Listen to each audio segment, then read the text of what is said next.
ನನ್ನ ಹೆಸರು ಮಂಜುನಾಥ್ ಅಂತ. ಚಿತ್ರದುರ್ಗ ಡಿಸ್ಟಿಕ್ಕು ಹೊಸದುರ್ಗ ತಾಲೂಕು ಶ್ರೀನಕಟ್ಟೆಯಿಂದ ಬಂದಿದ್ದೀವಿ. ನಾವು ಸ್ವಲ್ಪ ವ್ಯವಹಾರದ್ದು ತುಂಬ ಪರಿಸ್ಥಿತಿ ಇದಾಗಿತ್ತು. ದುಡ್ಡಿನ ತಾಪತ್ರೆ ತುಂಬ ಇತ್ತು. ಹಾಗೆ ಮೊಬೈಲಲ್ಲಿ ಸರ್ಚ್ ಮಾಡಬೇಕಾದ್ರೆ ನಮ್ಮ ಮನೆಯವರು ಈ ಥರ ಪದ್ಮಾವತಿ ಟೆಂಪಲ್ ಇದೆ, ಮೊಬೈಲಲ್ಲಿ ಸ್ವಲ್ಪ ಸರ್ಚ್ ಮಾಡಿರಿ ಅಂತ.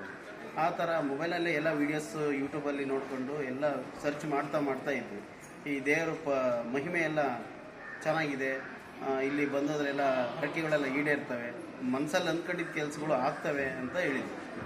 ಆಯಿತು ಅಂತ ಹೇಳ್ಬಿಟ್ಟು ನಮ್ಮ ಮನೆಯವ್ರಿಗೆ ಅವತ್ತು ಏನೋ ಎಲ್ಲ ಪೂಜೆ ಮಾಡಿಬಿಟ್ಟು ಅವತ್ತು ಮನೆಯಲ್ಲೇ ಯೂಟ್ಯೂಬಲ್ಲೇ ಸರ್ಚ್ ಮಾಡಿಬಿಟ್ಟು ಅಲ್ಲಿ ಅವತ್ತು ನಮ್ಮ ಕೆಲಸ ಆದರೆ ಒಂದು 501 ಬಳೆ ಹರಕೆ ಮಾಡ್ಕೊತೀವಮ್ಮ ನಮ್ಮ ಕೆಲಸ ಆದರೆ ಅಂತ ಹೇಳ್ಬಿಟ್ಟು ಅಂದ್ಕೊಂಡಿದ್ದು ಒಂದು ವಾರದೊಳಗೆ ಒಬ್ರಿಗೆ ಅಮೌಂಟ್ ಕೇಳಿದ್ವಿ. ಒಂದು 3.5 ಲಕ್ಷ ಅಮೌಂಟ್ ಕೇಳಿದ್ದೆ. ಅವರು ಆಗೋದೇ ಇಲ್ಲ ಅಂತಂದು ಮತ್ತು ಪದ್ಮಾವತಿ ಅಮ್ಮನವ್ರಿಗೆ ಕೈ ಮುಕ್ಕೊಂಡು ಬಳೆ ಹರಕೆ ಮಾಡಿಕೊಂಡು ಬರ್ತೀವಿ ಅಂತ, ಈ ಕೆಲಸ ಆದಮೇಲೆ ಬರ್ತೀವಿ ಅಂದ್ಕೊಂಡು ಆಮೇಲೆ ಅವರೇ ಕರೆದ್ಬಿಟ್ಟು ಇಲ್ಲಪ್ಪ ಅಮೌಂಟ್ ಕೇಳಿದ್ದೀವಿ ನೀವು ಕೊಡಬೇಕು ಅನಿಸ್ತು, ಬಾ ಕೊಡ್ತೀನಿ ಅಂತ. 3.5 ಲಕ್ಷ ಅಂದ್ಕೊಂಡಿದ್ದು 6ರಿಂದ 6.5 ಲಕ್ಷದವರೆಗೂ ಅಡ್ಜಸ್ಟ್ ಆಯಿತು. ಅವತ್ತಿಂದ ಬರಬೇಕು ಅಂದ್ಕೊಂಡು ಇಲ್ಲಿದ್ದು ಬರಬೇಕು ಅಂದ್ಕೊಂಡ್ಮೇಲೆ ತಿರುಪತಿಗೆ ಹೋಗ್ಬಿಟ್ಟು ಆಮೇಲೆ ಇದೇ ವಾರದಲ್ಲಿ ಬಂದ್ಬಿಟ್ಟು ಇಲ್ಲಿಗೆ ಹರಕೆ ಸಲ್ಲಿಸಬೇಕು ಅಂತ ಬಂದಿದ್ದೀವಿ. ಇದನ್ನು ನಮ್ಮ ಮನೆಯವರೇ ಸರ್ಚ್ ಮಾಡಿದ್ದು.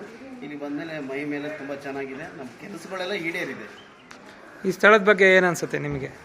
ಈ ಸ್ಥಳದ ಬಗ್ಗೆ ತುಂಬ ಚೆನ್ನಾಗಿದೆ ಸ್ವಾಮಿ. ಎಲ್ಲ ವಾತಾವರಣಗಳು ಚೆನ್ನಾಗಿದೆ. ಭಕ್ತಾದಿಗಳು ದಿನೇ ಬರ್ತಾನೆ ಇದ್ದಾರೆ. ಇನ್ನೂ ಬರಲಿ, ಅಮ್ಮನವರು ಪವಾಡಗಳು ಇನ್ನೂ ಹೆಚ್ಚಾಗಲಿ, ಭಕ್ತರ ಆಸೆ ಈಡೇರಿಕೆಗಳೆಲ್ಲ ಈಡೇರಲಿ, ಎಲ್ಲರ ಅಮರ ಕೃಪೆಗೆ ಪಾತ್ರರಾಗಲಿ.